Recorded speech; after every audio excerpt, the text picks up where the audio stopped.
আপনি কখনো এই মশালা শুনেছেন যে আরবিতে কথা বলা সুন্নত? শুনেন নাই। যদি শুনে থাকেন ভুল শুনেছেন কারো কাছে। আরবিতে কথা বলা সুন্নত এটা মশালা নাই, অথচ নবী সাল্লাল্লাহু আলাইহি ওয়াসাল্লাম আরবিতে কথা বলেছেন সবসময়।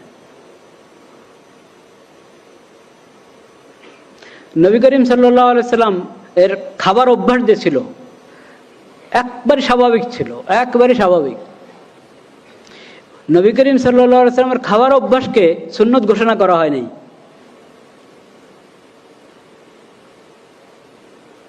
নবী করিম সাল্লাল্লাহু আলাইহি সাল্লাম খাবার অভ্যাস যদি সুন্নত ঘোষণা করা হতো তাহলে কি অবস্থা হতো আমাদের? মাসকে মাস গিয়েছে, ঘরে উম্মুল মুমিনিনদের ঘরে আগুন জ্বলে নাই। আগুন জ্বলে না এর মানে ভাতের তো প্রশ্নে আসে না, ভাত তো সেখানে তেমন তখন ওটা চালের ইয়া ছিলই না, তেমন চালের অস্তিত্ব ছিল না তা না, কিন্তু রেওয়াজ ছিল না তেমন একটা। হলে রুটি জবের হকার, কিন্তু তাও আগুন জ্বলছে না, তো এর মানেই রুটিও না, কি পানি আর খেজুর, সেটা কখনো আছে কখনো আছে না, আছে কখনো নাই, এই অবস্থা। কেন? এ না যে কোনো নবী করিম সাল্লাল্লাহু আলাইহি সাল্লাম আর্থিক সংকট, সবসময় আর্থিক সংকট ছিল তা না। আল্লাহ তাআলা অনেক দান করেছেন নবী করিম সাল্লাল্লাহু আলাইহি সাল্লামকে, কিন্তু নবী করিম সাল্লাল্লাহু আলাইহি সাল্লাম দান করতে থাকতেন, উম্মুল মুমিনিনরা দান করতে থাকতেন, এত দান করতেন যে পরে দেখা যায় যে ঘরে হয়তো আজকে খেজুর দরকার, যে কয়জনের জন্য যে পরিমাণ খেজুর দরকার সেটাও হয়তো নাই, শুধু পানি আছে, বা খেজুর আছে আর পানি আছে।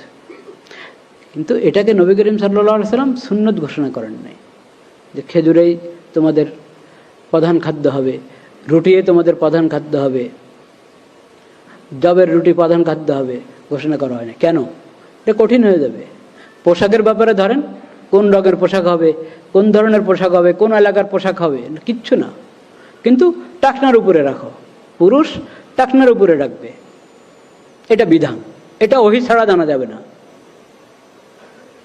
এবং অমুসলিমদের যেটা এই নিদর্শন, ওই ধরনের কোনো কিছু তুমি গ্রহণ করো না, তুমি মুসলিম, এটা বিধান দিয়ে দিয়েছে।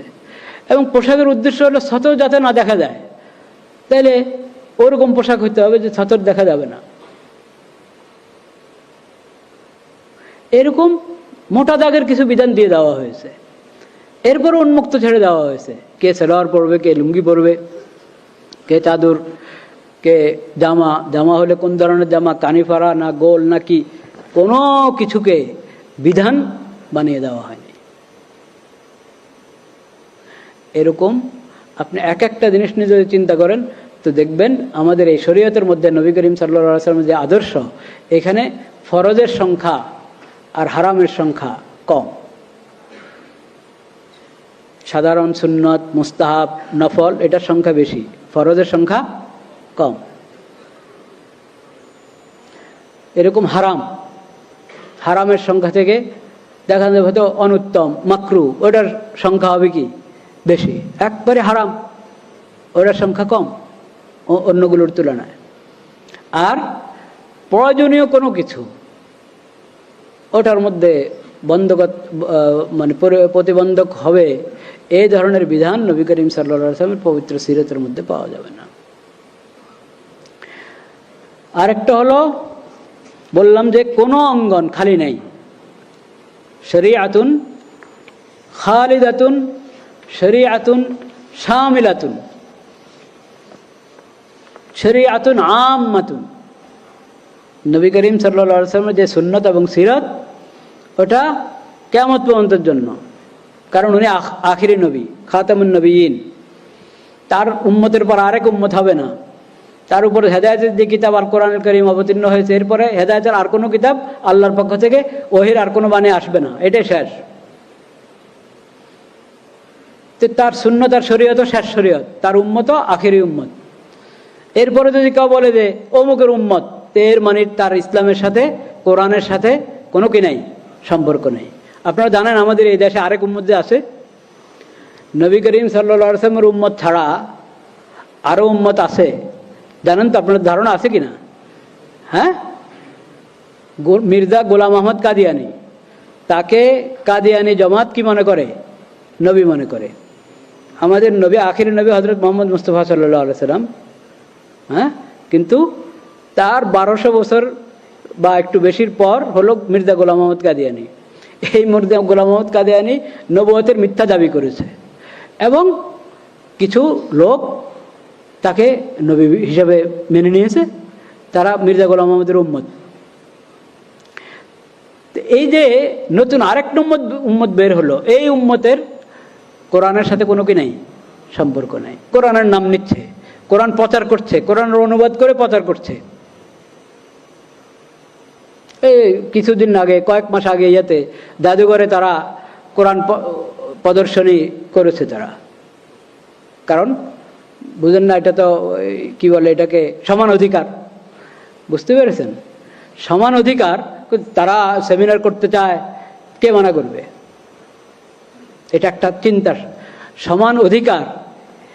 এই যে আমাদের নবী করিম সাল্লাল্লাহু আলাইহি ওয়াসাল্লামের সিরতের আরেক বৈশিষ্ট্য হলো তার শিখানো কোনো মৌলনীতি, শিখানো কোনো বিধান, তার শিখানো, তার দেওয়া কোনো পরিভাষা, এটার মধ্যে কোনো অস্পষ্টতা নাই। যে ওই শব্দের মারপ্যাচ দিয়ে, শব্দের অস্পষ্টতা দিয়ে, পরিভাষার অস্পষ্টতা দিয়ে মানুষকে কেউ ধোঁকা দিবে, প্রতারণা করবে, এই সুযোগ নেই। সব আলহামদুলিল্লাহিল্লাযী আনজালা আলা আবদিহিল কিতাব ওয়ালাম ইয়াজআল লাহু ইওয়াজা, ওয়ালাম ইয়াজআল লাহু ইওয়াজা। কোনো ধরনের বক্রতা, কোনো ধরনের অস্পষ্টতা, কোনো ধরনের কোনো খুঁত ত্রুটি এখানে খুঁজে পাবে না এই সিরতের মধ্যে, এই শরীয়তের মধ্যে, আল্লাহর অবতীর্ণ করা এই কোরআনের মধ্যে। তো সমান অধিকার, এটা একটা পরিভাষা, এটা কোরআনের পরিভাষা না, নবী করিম সাল্লাল্লাহু আলাইহি ওয়াসাল্লামের সিরত এবং সুন্নতের পরিভাষা না। এই জন্য এটার মধ্যে অনেক অস্পষ্টতা। সমান অধিকারের ব্যাখ্যা করেন আপনি বসে বসে, এক একজন এক এক ব্যাখ্যা করবে। কাকে বলে সমান অধিকার? একটা পরিভাষা আপনি দিচ্ছেন, তাহলে এটার সঠিক ব্যাখ্যাও তো দিতে হবে, সঠিক মর্ম দিতে হবে। সমান অধিকার আপনি বলবেন প্রত্যেকে তার মতাদর্শ, তার মতবাদ, তার চিন্তা চেতনা, ওটা আপনার করার, তবলিগ করার, প্রচার প্রসার করার অধিকার রাখে। আচ্ছা, যদি এই কথা আপনি দলিল দিয়ে সাব্যস্ত করতেই পারেন যে সবার অধিকার আছে, আমি এখন ওই তর্কে দিলাম না, কিন্তু আমি বলতে তবলিগের অধিকার আছে, প্রতারণা করার অধিকার আছে, প্রতারণার অধিকার আছে।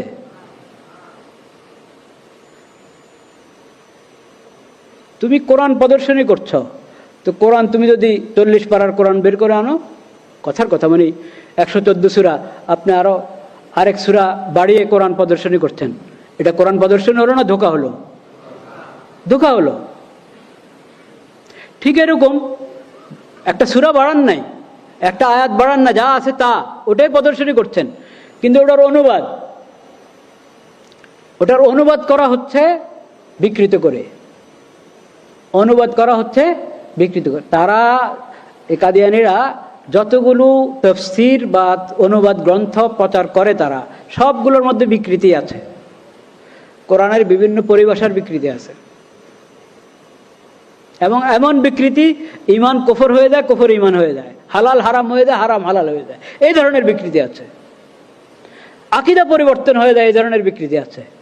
তো এটাকে কোরআন প্রদর্শনীর নামে, কোরআন অনুবাদ, কোরআন তাফসীরের প্রদর্শনীর নামে যদি প্রচার করা হয় এবং প্রদর্শনী করা হয়, তাহলে এটা কি তবলিগ হলো না প্রতারণা হলো? প্রতারণা। তা আপনি সমান অধিকারের কথা বলে আপনি বলেন যে তারাও তো, তাদেরও একটা ধর্ম আছে, কাজে ওদের নাগরিক হিসাবে অধিকার রাখে এটা প্রচার করার, নাগরিক হিসাবে প্রচার করার অধিকার রাখে, মানুষকে ধোঁকা দেওয়ার অধিকার রাখে না। এটা কে বুঝবে? কাকে বুঝাবেন?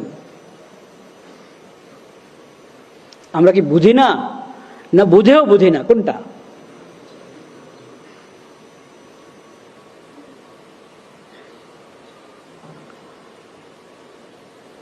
লা ইলাহা ইল্লাল্লাহ, লা ইলাহা ইল্লাল্লাহ, লা ইলাহা ইল্লাল্লাহ। যখন এই প্রসঙ্গটা এসেছেই, তা আমি আর একটা কথা বলে দিই। বক্সিবাজারে দেখবেন কেন্দ্র আছে, তারা নিজেদেরকে বলে আহমদিয়া মুসলিম জামাত।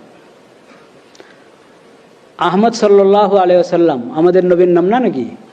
ওয়া মুবাশশিরাম বিরাসূলিন ইয়াতি মিন বাদি ইসমুহু আহমদ, ওয়া মুবাশশিরাম বিরাসূলিন ইয়াতি মিন বাদি ইসমুহু আহমদ। ঠিক পড়েছি আয়াতটা? তাই আহমদ নবী করিম সাল্লাল্লাহু আলাইহি সাল্লামের নাম, মুহাম্মদ নবী করিম সাল্লাল্লাহু আলাইহি সাল্লামের নাম। আহমদ সাল্লাল্লাহু আলাইহি সাল্লাম মুহাম্মদ সাল্লাল্লাহু আলাইহি সাল্লামের সাথে কোনো সম্পর্ক নেই কাদিয়ানী জামাতের।